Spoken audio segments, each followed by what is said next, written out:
გარემოს დაცვის საკითხებში მომუშავე სპეციალისტები ქვეყანაში არსებულ ვითარებას ბუნებრივ კატაკლიზმად აფასებენ. საქართველოს მწვანეთა მოძრაობის ხელმძღვანელის განმარტებით პროცესი კლიმატის ცვლილებას უკავშირდება, რაც სტიქიური უბედურებების გამომწვევი მიზეზი ხდება. ნინო ჩხობაძე ამბობს, რომ შესაძლოა თითოეულობა მდინარეების ადიდებასთან ერთად მეწყერული პროცესების გააქტიურებას გამოიწვიოს.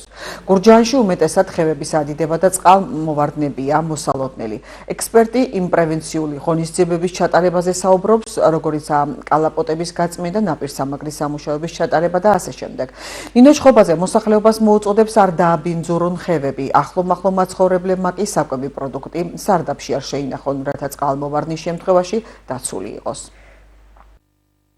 ნებისმიერი სიტუაცია, რომელიც ეხება თითოეულობას და პირველ რიგში ეს არის ბუნებრივი კატაკლიზმი, რაც მოხდა ეხლა, ამ პერიოდში ჯერ ერთი დავიწყოთ იქიდან, რომ სეზონები აშკარად შეცვლილია და ჩვენთვის გასაკვირი არ არის, რომ თებერვალ-მარტში ჩვენ გვაქვს თითოეულობა, იმიტომ რომ ბოლო პერიოდში ძალიან ხშირად არის გაუარესება ამიდების, ანუ სეზონები მონაცვლებულია, ეს არის კლიმატის ცვლილებით გამოწვეული.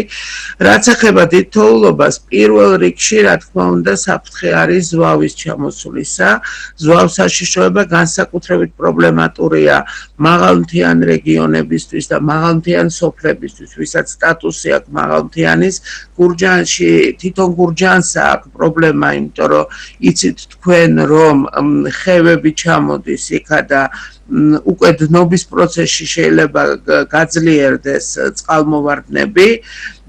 ამიტომ მე ვიტყოდი, რომ ნებისმიერ სიტუაციაში ეს მარტივი ერთი სტიქია არ არის, ამას მოსდევს შემდგომ კიდე რაღაცა